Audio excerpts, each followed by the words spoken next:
Let's carry on our journey b'siyata d'shmaya with Sichos HaRan, Ayin Hey, which we began 2 shiurim ago. This is going to be the 3rd shiur in the series.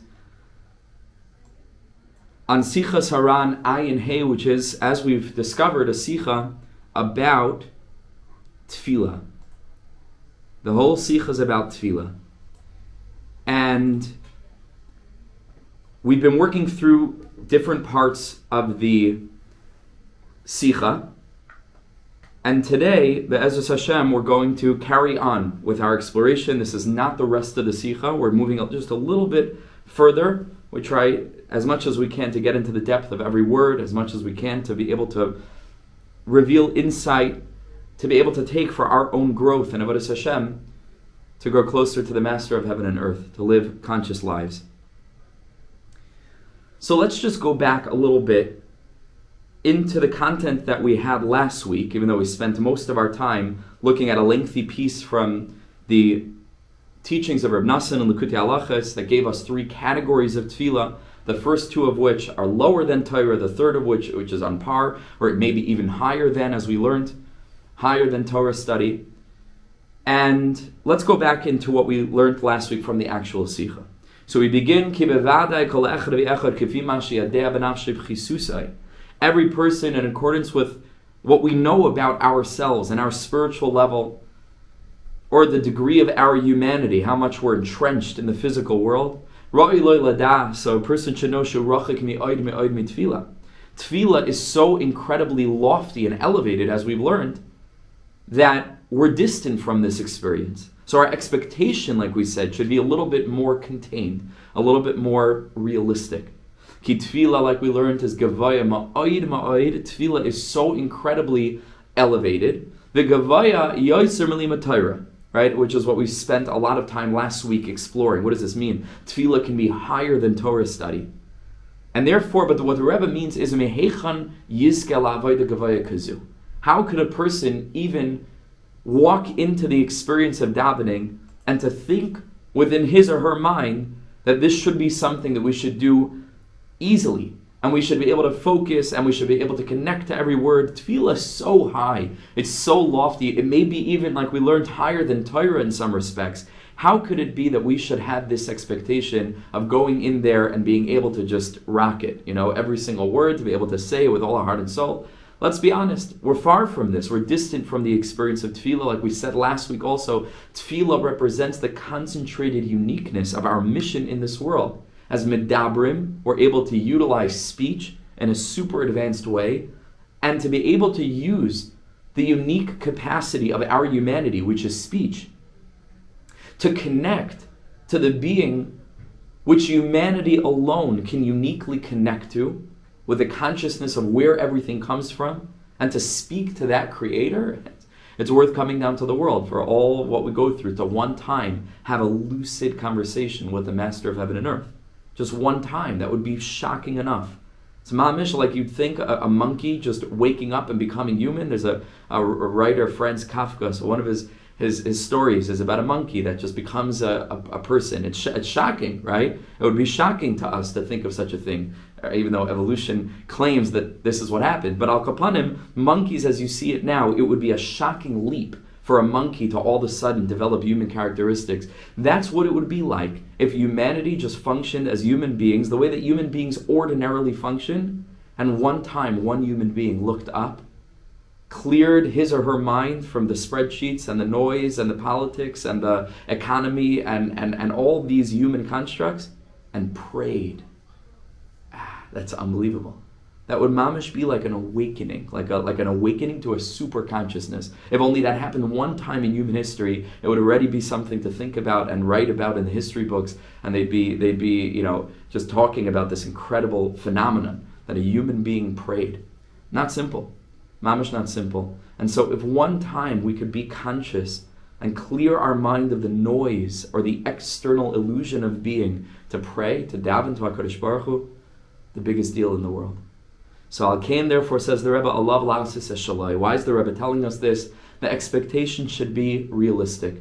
Come in with the desire to daven, but be aware of just what we're trying to do. right? If a person doesn't prepare to climb Mount Everest and he shows up and he's able to make it 15 feet up the mountain, it's already a madrega, literally. It's already a darga. You already got to a certain plateau. Even though vis-a-vis the peak, he's still very distant from that. But tefillah is a peak. It's the pinnacle. It's not easy to daven. It's a big avodah. It's a big, big avodah. It's the essence of our Yiddishkeit. It's the essence of our humanity. It's the essence of the mission for which we were sent down to this world. That Adam Rishon was created, as we said last week, to daven. Adam al-ayin la-avodas hadama. There was no one to pray over the vegetation. And the pasuk in Navi tells us, Am zu yitzarta li. Hashem says, I created this nation for what purpose? Simply tihilasi yisapere. They should daven to me. They should sing my praise. That's literally the ultimate mission that we have. It's a peak. It's an Everest. So what should we come in with? What should our perspective be? Says the Rebbe, Alav lasis es shaloi. You do what you can with a spirit of humility and gratitude, not dafkanas. Total simplicity. We walk into tefillah, we open the siddur, Adain Oilam Asher Malach, with a spirit of gratitude and realization of just what it is that we're trying to accomplish here. It's not a simple thing. It's not stam reading some words off some paper. It's the essence of what it is to be a human being. V'yata Oznai, says the Rebbe, a person should incline his or her ears to listen mashu oimer, to the words that are coming out of our mouths. However much we can, we should try to restrict or constrict or focus our thoughts. We shouldn't be thinking about extraneous matters. We should be thinking about the words of the tefillah. This is what we're trying to do. All this we already learned last week. And should daven like this, word after word, page after page, section of tefillah after section of tefillah, with simplicity. Even without any passion or without any real feeling of spirit. Simply, we're doing our avodah. We're not demanding anything out of it. We're not expecting anything out of it. We're coming in to try as much as we can to speak to Hashem with consciousness.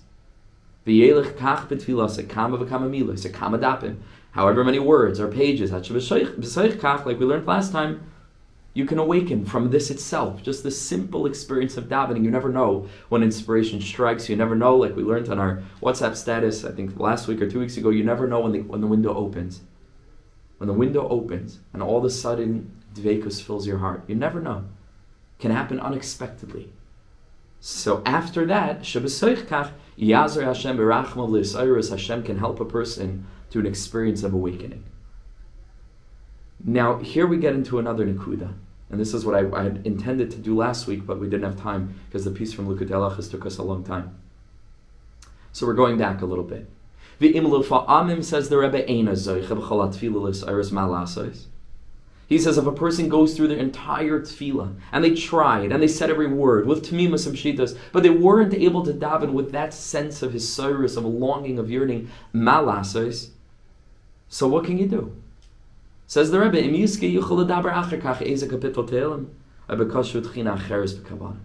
it could be, says the Rebbe, maybe after davening you'll sit and you'll say a tefillah, you'll say tehillim, you'll say likutei tefillos, maybe then you'll awaken. And if then also a person is not able to access or experience what we hope to experience in davening, says the Rebbe, it could be maybe another tefillah. At a different time, or at that time. Or maybe it's hispodidus in the car on the way home, talking about how much a person feels like they didn't daven a proper shacharis properly. So talk about that to Hashem. And maybe then you'll feel something. Maybe then you'll feel what you hoped you would feel in davening, but you didn't feel. So you speak to Hashem about it. Haklal, the general principle, we're going to get back to that idea in a minute. A person has to push himself. It's not easy. It's not easy. We shouldn't expect it to be easy. Adam la'amal yulad. We shouldn't expect ourselves to always have interest. That's not a condition. We are commanded. And so we do what we're supposed to do because we're commanded. If a person can experience within that mahalach inspiration, connection, that's what we daven for. That's what we hope for. But it takes effort, mesiras nefesh, even if we're not feeling it, maybe precisely when we're not feeling it. Befrat l'tefillah, says the Rebbe, specifically, especially when it comes to davening. But if a person keeps on going and a person's not meriting to daven with connection, a person should not become discouraged. Not only shouldn't he, it's forbidden for a person to become discouraged. Mamish forbidden. Like we would stay away from doing anything else that we find to be against our principles, against the Ratzon Hashem. It is usher for a person to give up on himself, to become discouraged. The main thing is to try to encourage oneself, and to breathe into oneself a spirit of life, however you can, because that's the most important thing there is. Not to give up, not to become discouraged. So on this nekuda of maybe another tefillah will be davened with kavana, and that somehow can reflect back on the experience of having davened and not felt this chiyas, not felt this passion, this connection, this excitement, this consciousness. Let's take a look at Likutei Moharan, Tar Tzadi Tes 99. And the Rebbe says something very beautiful, based on the pasuk in Devarim, "Ve'eschanan al Hashem be'esei yileimar," that Moshe Rabbeinu petitions HaKadosh Baruch Hu, Gematria ve'eschanan is 515. The Medrash tells us that Moshe Rabbeinu davened 515 tefillos to be able to get into the land, to be able to get into Eretz Yisrael. So the literal meaning of these words is "Ve'eschanan el Hashem," he davened to Hashem, be'esei, at that time, leimar, saying. And Moshe petitions, asks Hashem, let me into Eretz Yisrael. Ultimately, Hashem's answer is negative. He takes Moshe up to the mountain, he shows him Eretz Yisrael, etc. But the Rebbe sees a different taich.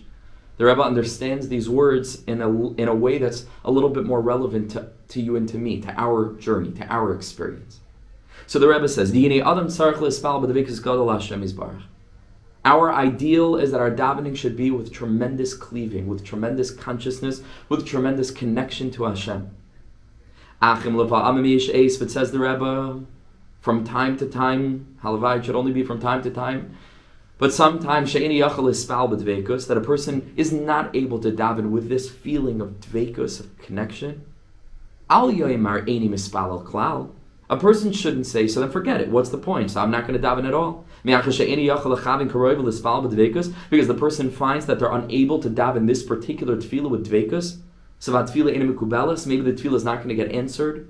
On a deeper level, maybe the tefillah is not going to do for me what this tefillah needs to do for me, because the whole point of tefillah, we know, is not to get our prayers answered, but the tefillah in and of itself is an answer. The experience of davening in and of itself holds well springs of meaning and connectivity and rootedness and clarity. So tefillah itself is the answer so many times to what we need. So if I'm not davening with dveikus, what good is it? And says the Rebbe, Yutaka, see that that's true. There's a proof from the Gemara in Brachas that tells us Rebbe Chanina ben Dosa about the tefillah of this tzaddik, Rebbe Chanina ben Dosa, Shem Ispalel. He was davening for different people who were ill. And Amrulai, and he would tell them, this one's going to live and this one, Chas v'shalom, is not going to live, not going to survive. And they would ask him, Rebbe, how do you know? Amr Lahem, and he would explain to them, Im shigur tefillah b'fi, if I feel that my davening is with dveikus, is clear, is fluent, so yedei shu mekubal, then I know that the tefillah is going to be accepted. Ve'im alav, and if not, yedei that the tefillah is not going to be accepted. And therefore, we're able to tell, based on the quality of our tefillah, is this tefillah mekubal or not? And it goes beyond just the fact that if we happen to daven nicely, so Hashem is mekabel our tefillahs. It's more than that. Meaning, if what we're davening for is fundamentally not hardwired into the system, and HaKadosh Baruch Hu doesn't expect, right, that this is something that should happen, or doesn't want that this is something that should happen, so memela, the whole tefillah is going to be challenged, right? But says the Rebbe, al Kopanim, we can see from here that there is something to this. If a person is davening with dveikus, then the tefillah is fluent and is clear and flows out of their mouths. mikubelas. Then it's going to be mikubelas, it's going to be accepted. Ve'im lav chas v'shalom lahepech, but it could be the opposite chas v'shalom. Says the Rebbe, still, af al pikein, even though there may be some truth to this, al yoymara adam kain, let a person not make this estimation. By the way, just as an aside, for people like me, for people like us, I think we can include all of us, anyway, this is not a litmus test. Reb Chanina ben Dosa could say this. He was in tune enough with tefillah to know that the quality of tefillah or lack thereof could say something definitive about what it was that that he was davening about. But for me and you, it's how can we know based on the quality of tefillah if this is mamish, a message that the thing that we're davening for is a hopeless cause? Chas v'shalom. There are so many other factors what might be affecting our tefillah that it shouldn't be taken as a sign min hashamayim. So the Rebbe is not saying that we should start making estimations, or this must be something that's not worth davening about, because every time I try to daven about it or talk to Hashem about it, I get distracted. It must be that this is not something that's worth davening for, or chas v'shalom must be I should give up hope because the tefillah is not going to be accepted anyway. No, that's not an indicator that's relevant for at least for me, I could say. Because there's so many other problems mixed into my kavanah anyway, that, how could it be that this should be a symbol, a sign of anything spiritual, anything heavenly? Very challenging to think this, right? And to decide that this is a symbol. But al kol panim, what we do see here, however, is that this concept exists. There is such a concept. But the Rebbe says, even though this concept exists, afal pi kain, even so, al yoymar ha'adam kain, let a person not say this. Not to begin to make estimations about the way that we daven, and to say, oh, it must be that this is a tefillah that's worth it because I'm feeling kavanah, or chas v'shalom, lack thereof. Says the Rebbe, el yispal tamid, you daven all the time. Makes no difference how connected you feel, makes no difference how inspired you are, you daven all the time. Says the Rebbe, even if a person is not able to daven with total consciousness, total focus, he says, Yispal b'chol koichai, do whatever you can. Because, and here's this very deep idea, if a person has one really good tefillah one day,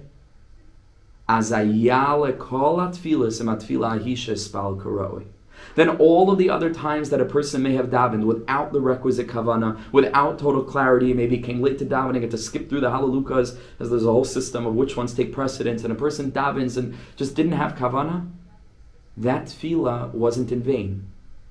Because if a person has a really good tefillah one time in the future, sometime, it will elevate all of these tefillahs with it. It grabs these tefillahs by the hand and it schleps them up to Shemayim.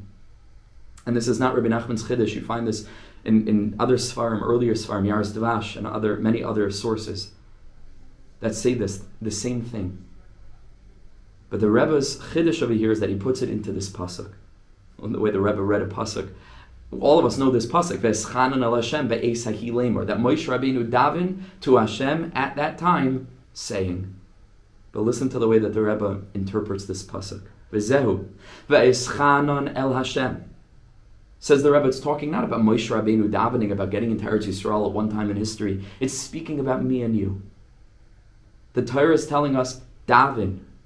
Ve'eschanan el Hashem. Daven to Hashem tamid. No matter what. Bein b'devekus, bein shaloi b'devekus. Whether you feel that it's a tefillah worth davening, or chas v'shalom, you think, forget it, this tefillah is not even worth it, it's not going. Bein shaloi b'devekus. Do you know why?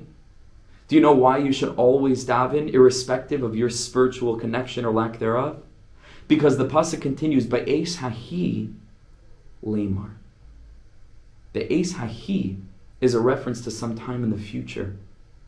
Even if you feel that the moment of your davening now, segeitnish, like they say in Yiddish, is not going, Ba'es hahi, there might come a moment in time, sometime in the future, where you'll daven again and then lemar. Then your tefillah will speak itself, will daven itself, will be heard in Shemayim. Hainu, be'eshe ezkel espal b'devekus. That's some time in the future when you will be zoche to a strong tefillah. Even it could be a chag, it could be a yontiv, it could be by the kotel on a trip, it could be in tzvas, it could be on Yom Kippur. But you have one strong tefillah. It's not just that tefillah that's going up to Shemayim. It's all the concentrated tefillos that for whatever reason didn't have the airtime, didn't have enough fuel to lift it to the highest heavens. All those tefillos ascend at that moment as well. You daven a strong tefillah like Rav Chanina ben Dosa, like we learned. At that time, because you davened one tefillah, that things were fluent and pure and clear, and we didn't get distracted, and we felt what we were saying, and we davened with joy and with awareness and consciousness. All the tefillos that we davened until that point, they go up to Shemayim. Ve'eschanan al Hashem, says the Rebbe, always daven always. We can't be the judge of what tefillah is worth it or not worth it. It's all worth it. You do what you can. With the realization, like we said, that we're trying to climb Mount Everest. It's not a simple thing to daven. It was worth being sent down, like we said, to this world, all 70, 80, 90, 100 years and plus, 120 Be'ez Hashem. So that one time we should daven it. It's not simple. It's the essence of our being. It's the premise of our existence, is to daven. It's what it means to be human. It's what it means to be a Jew. So, such a lofty thing, our expectation should be in check. It's a very high madrega. So you walk in and you do what you can. Like we said, simply, with gratitude, what we can, when we can. And then, if we're zeiche to a strong tefillah, all the other tefillahs go up to Shemayim. So that was just that nikud I wanted to fill in from last week's shiur. Now let's take a look again at this last paragraph. We'll just read it inside, and then we'll learn a few extremely raw sources, very raw, as we'll learn, from Sichos HaRan, that refer to this idea of putting the effort that we can put into tefillah, how much mesiras nefesh it takes to daven, and at the same time not becoming discouraged when it seems like it's not happening. Says the Rebbe, we're just reviewing, Haklal, the principle is, a person needs to really push. Not easy all the time. But all of us, because all of us know historically, previous generations, they had to be moiser nefesh so intensely, right? How much mesiras nefesh they had to have, because of their lifestyle and because of the persecution and because of the challenges. And today we wonder, where's our mesiras nefesh, right? We live in a time of so much plenty. Bless us all with parnasa tova. It's so much more comfortable to be a Jew. Where's our mesiras nefesh? And we have to be aware, like the Rebbe is saying, no, all of us in our avodas Hashem, we can be moiser nefesh. There's an element of mesiras nefesh, pushing ourselves past the limit. Takes effort. Ma'oid, a lot of effort. Befrat l'tefillah, specifically as it relates to davening. And if at the end of the day, says the Rebbe, we weren't zeiche, and the whole tefillah passed by, and we walk out of shul feeling we didn't daven properly. A person should not become discouraged. A person should strengthen themselves, and encourage themselves. Let's take a look at these teachings over here from Rebbe Nachman Sichos HaRan. Amar, Rebbe Nachman said,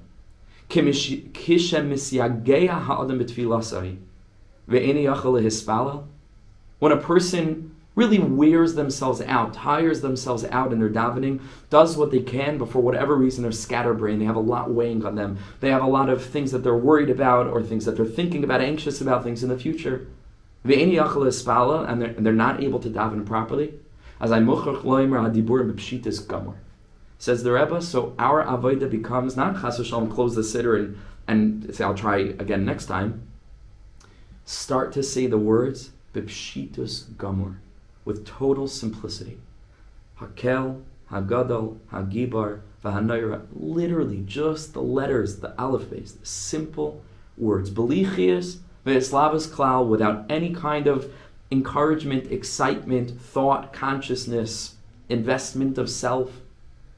Say the words. And he should carry on saying these words and the brachas, different parts of tefillah. Like we learned, this itself can bring a person to tremendous passion. Because that can happen. You stayed in the game. You never know what part of tefillah it is where all of a sudden, like we said, the gates open. Stay in the game. Word after word after word after word as you can, what you can. Al Kain, therefore, Eitzel Anashim Pshutim, simpler people. Halavai, halavai we should be on this madrega.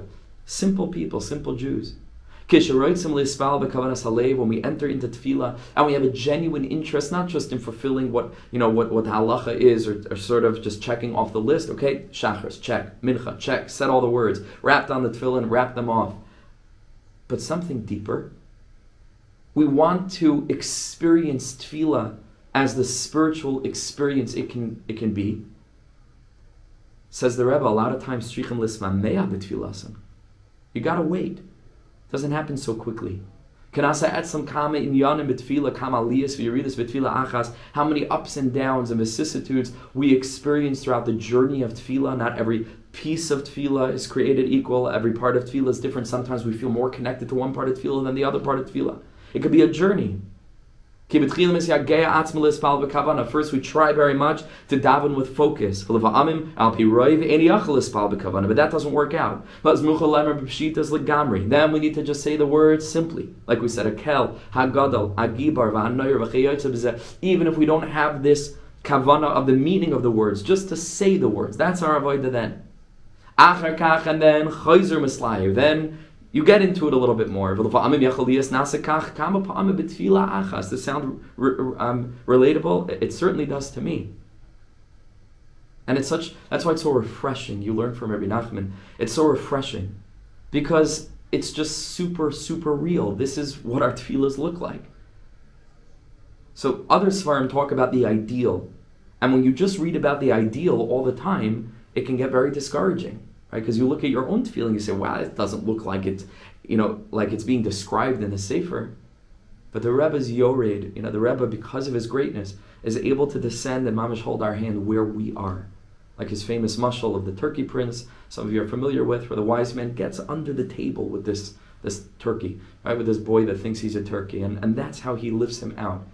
And the Rebbe told that mashal because that's the way that he operates, right? He is Yored, he descends down into our katnos. Even though he himself, his madrega, was well beyond any of this stuff, he's able to understand us. We feel validated. And so this is what the Rebbe says. This is what tefillah looks like. All of this can happen many times. You space out, and then you space back in, and then you forget where you are, and then you remember you're in shul. And then you say this with kavanah, and then it keeps on going, up and down, aliyas yeridas. And Rebbe Nachman, who's recording this, writes, Va'amar az lefanenu elu adiburim. And Rebbe Nachman explained and really gave like an example of what this would look like. And he himself began to say the words of tefillah, ki'ilu, like a person who would need to just say these words, total simplicity. Hakel, Hagadol, Hagibar, Hanoira, Kamami Shabadabra B'chalishas Koyach. Like he said it just like a really tired prayer. Bekriris, a cold prayer, a prayer that's coming from a heart that's covered up. B'lias lavas klal, without a flame, without a passion, without a fire. But the way the Rebbe said it, even though he said it so simply and without like fire, but they could tell that he was trying to give over this, that a person that's plugged in to the striving for authenticity, which is all we can ever do, just strive to be authentic. As we're reading the words, even though we don't feel anything, but we're so connected to these words that we feel nothing about. Because we understand that the place within us that feels nothing about these words is less essential than the place within us that carries on davening regardless. And so there's a way of saying it without feeling passionate about it, but specifically in the act of continuing to say words we feel dispassionate about, not passionate about, there's a certain very beautiful connection there. There's a very beautiful commitment. There's a deep awareness that I am so connected to tefillah. Right now, things are getting in the way. Like we learned in previous year, external, extraneous things are getting in the way. But mamish, I'm connected to tefillah. And I'm carrying on word after word after word after word. And says Rebbe Nachman, "V'yeshel etzar zois b'ksav." He says, I can't even describe to you how the Rebbe imparted this. By teaching us how one would do this, we can understand for ourselves advice. In our own tefillah, when we come to davening, we feel like it's tough, really challenging. Like we just, okay, I ruined this mincha already. I may as well just wait until Mariv. Forget about it. Says Rebbe Nachman, no. Your avodah shifted. Now your avodah is different. Now your avodah is different. Now your avodah is not to daven with what they call in Yiddish flam fire, with a fiery passion. Now your avodah is to stay in the game, recognize there's a part of you that wants nothing more in the universe than to be saying these particular words with consciousness. You're distracted. Yeah, it's called, you're a human. It's fine. You're a human being. What's your avodah? Stay in the game. Give it your all. You're trying to climb Mount Everest. Be appreciative of where you are. And so even though externally it doesn't seem like it was the most inspiring tefillah of your life, but deep inside there's a tremendous, tremendous value. There is tremendous value to that. Anava Amar, and then Rebbe Nachman said, and if you mamish can't daven at all, say one true word. This was Rebbe Nachman's main thing. Say one true word. How many people go through how many decades of their lives saying thousands and thousands of tefillos with all the Aminei Shmei rabbis and everything, and they never said one true word before Hashem. One real, authentic word, mamish, with all their heart and soul. It can happen. So by Rebbe Nachman, the main thing was just be there, really. Not because culturally you're supposed to be there, and not even because halachically you're meant to be there. Hashem wants your lave. So be there fully. Say one word. Even if it's not a word in the siddur, a person goes through a whole tefillah, they say any words authentically, really feel it. Even sometimes just a sigh, On your way out of shul, just a krecht. I want to live with authenticity. I want to live for real. In some kapitel tilim after davening. And then the Rebbe says, and even if this you find you can't do, malasais. So what do you want? You're trying. Afal pikin kabe el Hashem. You're doing what's in the realm of what you're capable of doing right now in this moment. Kabe el Hashem. It's not an Indian of beating ourselves up. We do this far too often. I did a post about this today on WhatsApp and on Facebook. It's mamish, like it's endemic. It's something that's so fundamental to the Jewish consciousness to just guilt ourselves all day for everything. Enough. Mamish enough. Mamish the Yetzer Hara. We need to strive, but every step along the journey needs to be taken with utmost yishuv hadas. You're doing what you can do within your circumstance. It's not productive. There's no value in making ourselves crazy because of something that's an unattainable goal for where we are right now. Hashem wants us to try. That's what it means. Rachmana libaba. He wants the lave.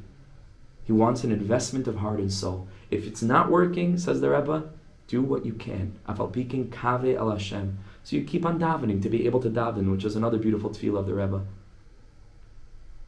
On those same words, by the way, V'eschanan el Hashem de'es hahi lemar, says the Rebbe in the very next teaching in Likutei Moharan that we just saw.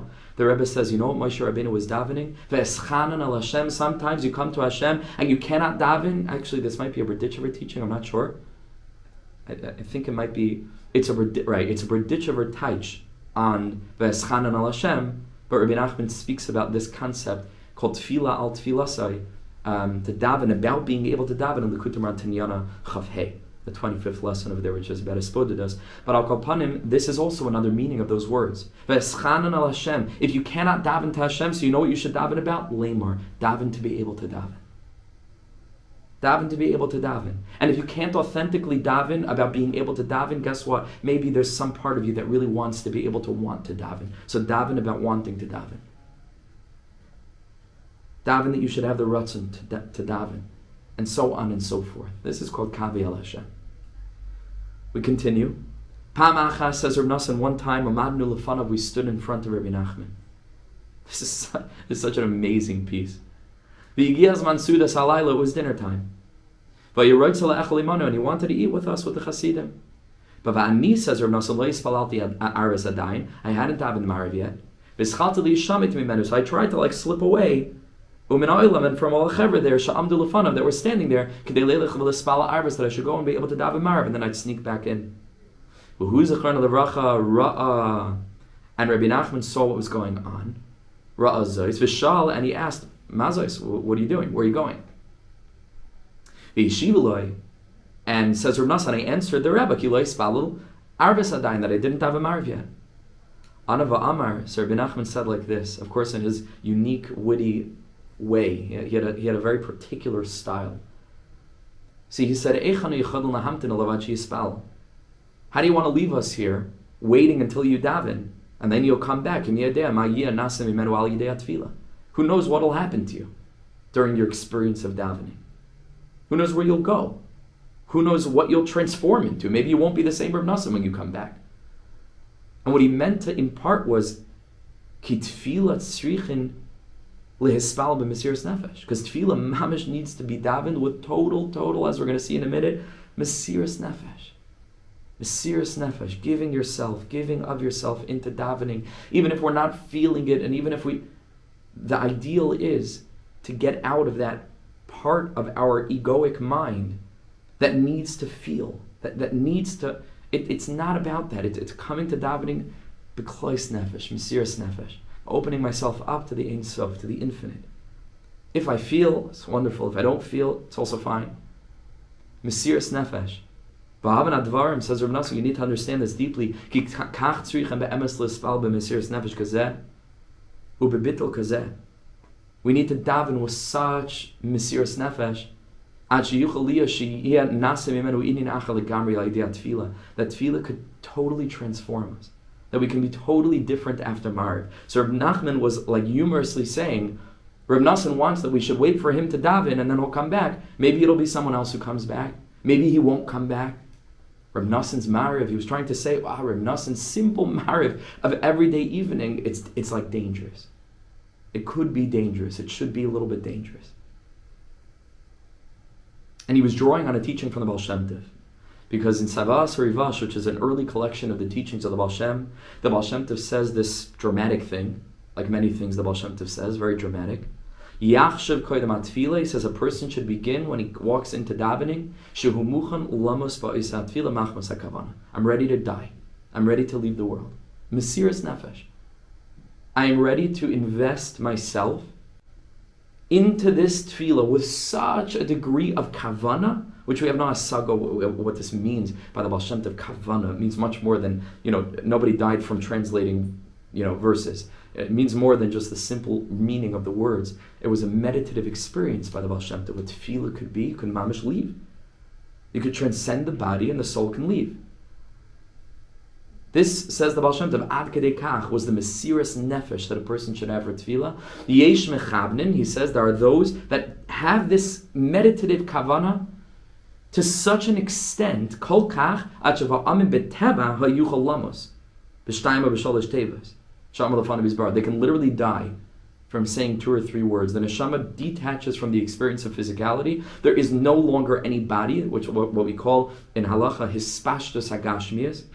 What the Shulchan Aruch says of the Hasidim or Rishonim, which we discussed, those early righteous men and women would take an hour before davening to meditate first, to achieve what's called his spashtus agashmias, to be able to come to an awareness within their consciousness that's detached from the body, that's detached from the egoic mind, what we call it, that's detached from this experience of being bound with the past or being beholden to the future. It's just to connect to eternality, to merge with the true identity inside that goes even beyond your name and even beyond your narratives and even beyond your past and your future and your ambitions and your talents. It's just the spark of divinity inside of you, that you are fundamentally bound up with that place. He says such a person has such an intense kavanah, they could die.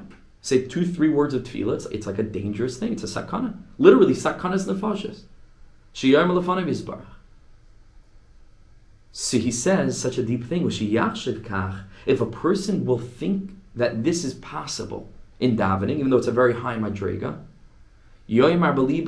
because this is the case, that this is ultimately the ideal of davening, that all of us can theoretically get to. It takes a lot of work and a lot of different techniques and so on and so forth to get to this kind of madrega.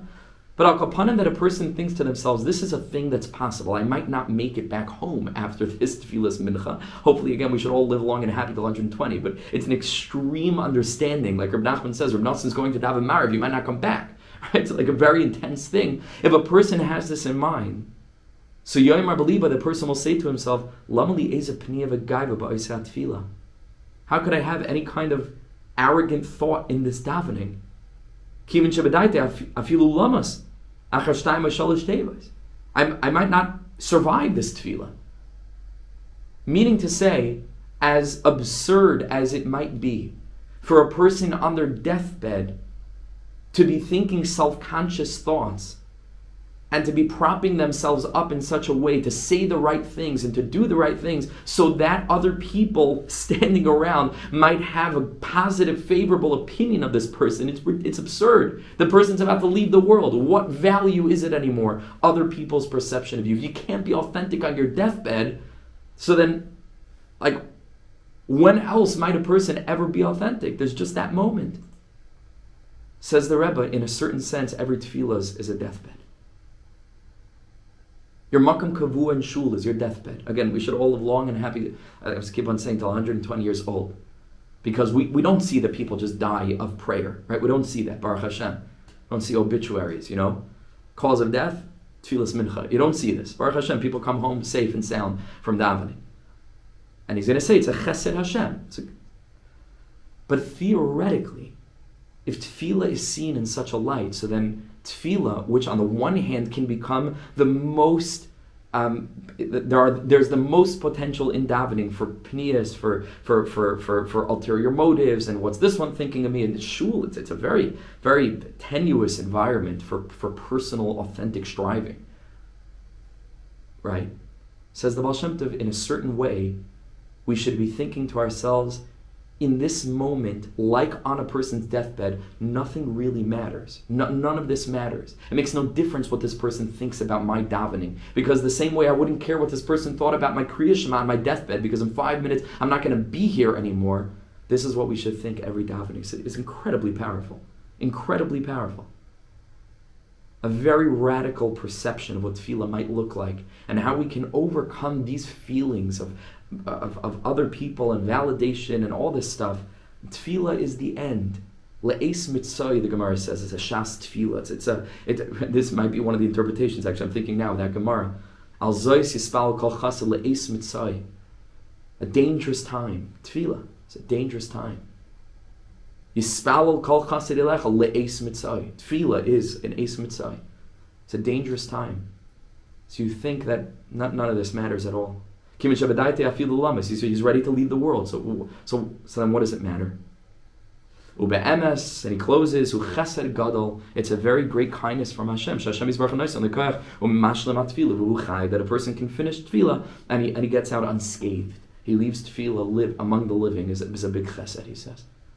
Vis-a-vis what tefillah can be. So again, just to set our sights. This doesn't mean that now we have another reason to beat ourselves up, because not once did we ever think that we wouldn't survive mincha, nebuch. That's not what he means to say. All of this is for the purpose of chizuk. It's all chizuk. It's all chizuk. Chas v'shalom. The whole purpose of anything that we're learning together is chizuk. But it sets our sights, and it lets us know that this is possible. This should also be in our mind. Let's finish up with this final teaching from Chaim Aran. Very, very raw. This teaching is super raw. As the Rebbe was, he was super authentic, super real.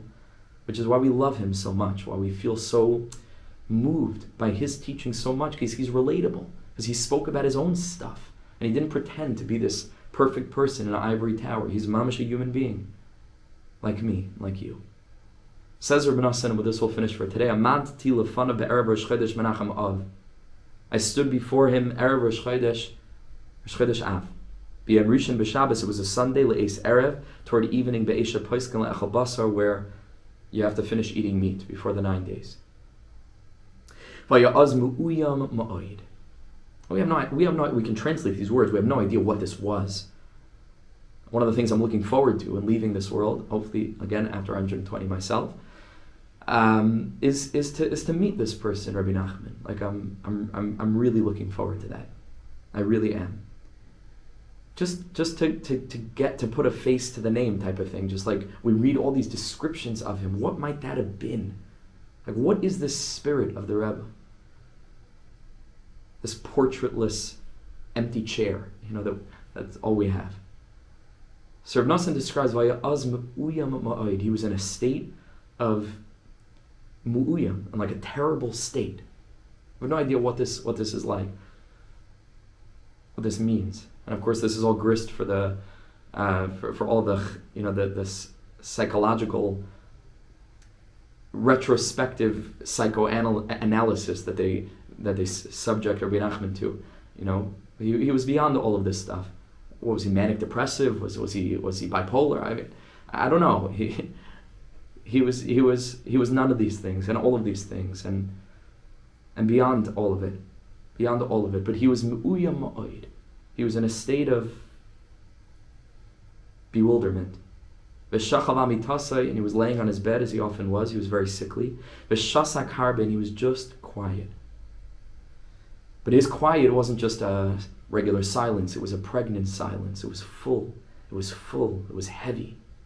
The chashav mashachashav, and Rebbe Nosson says, Rebbe Nachman he was thinking what he was thinking. V'ani amadati lefanav, says Rebbe Nosson, again, no words were said yet. Rebbe Nachman is just laying there. And Rebbe Nosson says, I was standing in front of him, ma'arid, I was trembling, and I myself was in a state of bewilderment. V'amadati az lefanav kama shais, Rebbe Nosson says, and I stood there before him for many hours. Many hours in silence. Va'az siperli inyan zeh. And then Rebbe Nosson says, Rebbe Nachman spoke. Ana va'amar, and this is what he said. After hours of thought on this Erev Rosh Chodesh Av. Rebbe Nachman knew what Chodesh Av was and what the Churban was and so on. Ana va'amar, and he said, B'zeh Shabbos b'chisi ma'oid. Broke the silence. He said, this Shabbos I cried a lot. I cried a lot l'fnei Hashem Yisbarach, before Hashem. Madua kol davar shani roitz halasos, ani muchrach la'asois b'mesiras nefesh. Which loosely translates into, why is everything so hard for me? Why is it that everything that I want to do, I do with, it takes such effort out of me, mesiras nefesh. It wasn't easy for him. On whatever madrega, again, he was at, I don't know what it means. I don't think it means he wanted 5 extra minutes of bed, and it was so hard to get up for Shachris. I doubt it. I doubt that that's what he means. I have some idea of what it might mean on a psychological level, on an existential level. But then again, I don't know what it means on a spiritual level. He had his challenges like we have ours. If he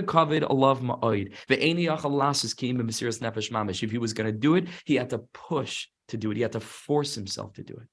And he told Shabbat, listen to this, Rebbe Nachman speaking. He says every morning he gets up in the morning and he wants to daven.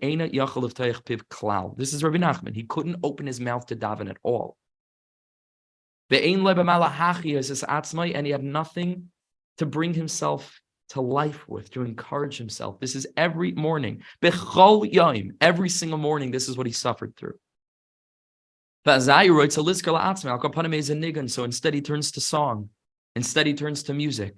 So he says, I wanted to sing some kind of nigun, just to connect to the realm of music, of art,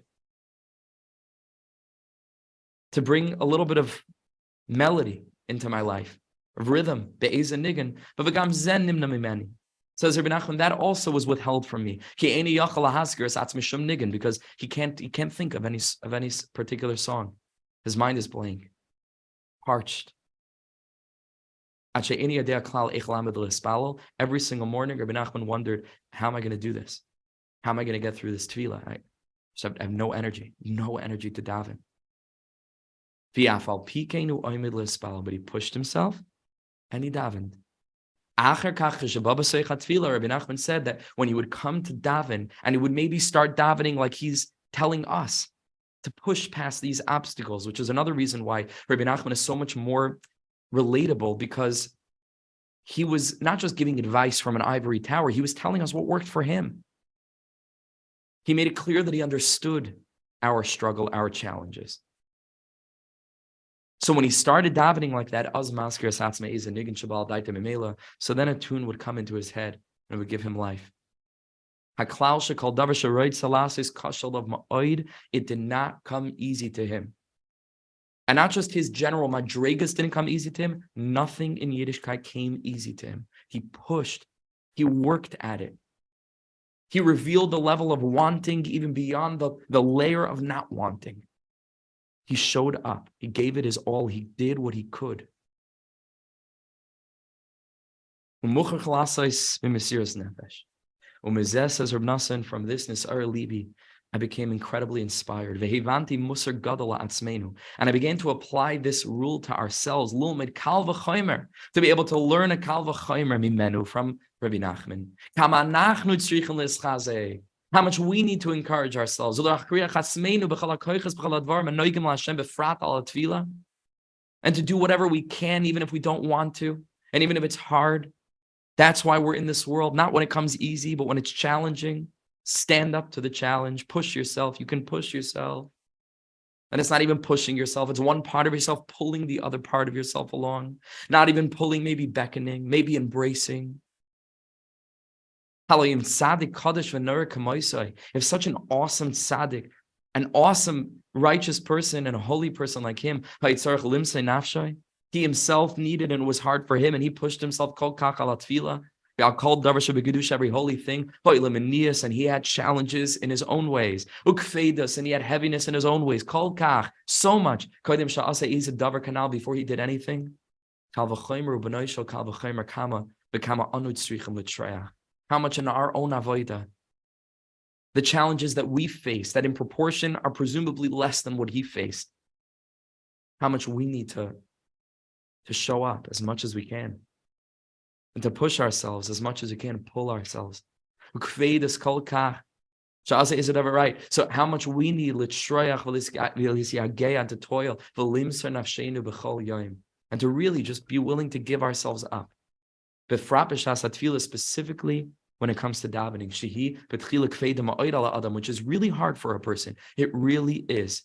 And anyone who tells you, hey, it's just such a great thing, davening, and it's so sweet, and how could it be that you're not tasting? It's like, maybe one day you'll get there, but it can be really challenging to daven. Some people have a very hard time with davening. In the beginning, he says, it's not easy.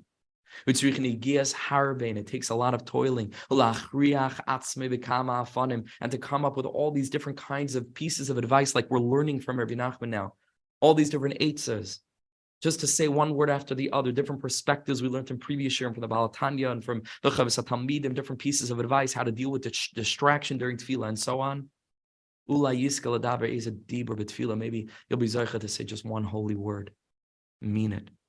Says Reb Nachman, you said one word with authentic striving, one word. Do you know how precious it is? One word. Do you know what an Everest it is? What a pinnacle it is? The greatness, like we said, of a human being, like a monkey becoming human for a flash of a second. In tefillah, we become superhuman for a flash of a second. To become conscious people, to channel our speech, instead of communicating with the other people around us about all the shtusim in the world, to communicate with our Creator. It was worth coming down to the world for one word of tefillah. Says Reb Nachman, one word of tefillah properly, kedai limsar nafshe, would be enough to give your whole life for. Which means to say it would be enough to schlep through an otherwise meaningless existence. And Baruch Hashem, all of us have much more meaning in our lives than just one tefillah, one time. But it would theoretically be worth schlepping through a lifetime of meaninglessness for one word of tefillah. Ki tefillah, says Rebbe Nachman, he reminds us with this, will end with devarim ha'omdim berumah shel olam. The words of tefillah stand at the apex of the world. On the hierarchy of value, tefillah is second to none. Even to Torah, like we learned. There's a certain kind of tefillah, davening to Hashem about Avodas Hashem that even Torah doesn't reach. It's the highest thing you can do. The highest, most elevated, glorious, meaningful, essential thing that a person can do. Tefillah melashon tefillin, to become bound up to Hashem. There's nothing deeper. And so with this perspective, it's not just mincha mariv. It's not that. It's so deep. And we have to be so careful to make sure that our engagement with tefillah doesn't become just another cultural thing. Okay, I'm heading to mincha mariv. It's another thing that I have to do on my schedule so that I don't feel guilty when I go to sleep because I didn't have a mariv. Come on, it's so big. It's so big. One word. It's a spiritual experience. It's a romantic investment. It's a passion. It's something else. It's a relationship. That's a relationship. So then we start to think about the whole experience of tefillah differently. Our hasagas are bigger. Our ideal in tefillah is bigger. But at the same time, our perspectives are much more realistic. And we're able to be mechazik ourselves step after step, word after word. Without gaiva, without pnius, without any kind of ulterior motive, just to try to be authentic. Because we don't have time for anything else. Right? Because we're mamish, we're davening, we're on our deathbed, because you never know if you'll survive this mincha mariv. We should survive all of our mincha marivs. We should mamish daven in a way that Rebbe Nachman says in Tefillah, in Torah test, in Likutei Moharan, the 9th Torah, he says, Tefillah lekel chayai, Tefillah to the living God, says Rebbe Nachman, that tells us, I'm paraphrasing, ki ikar, or quoting, ki ikar hachiyas mekabla min tefillah. Tefillah could be, on the contrary, not just the time that we leave the world, it can be like a wellspring of life that we plug into. It's like a little bit charging your internal phone battery that gives you energy the rest of the day. That's what tefillah can be. We should be zeicha to experience tefillah in that way, a reset, an opening of a channel, a clarification, a cleansing, connectivity to the ultimate mission for which we were put into this world as humans, as Jews. A moment of connection for which all the moments of disconnection are worth it. We should be zeicha be'ezus Hashem. Okay, thank you everybody for joining. What a privilege to carry on with this glorious Sichos HaRan Ayin Hey, and we'll push forward be'ezus Hashem next week in this lengthy Sicha with Hashem's help. Thank you so much for joining, everybody. Wishing everybody the most wonderful week up ahead be'ezus Hashem. Thank you. Kol tov. Thanks for joining.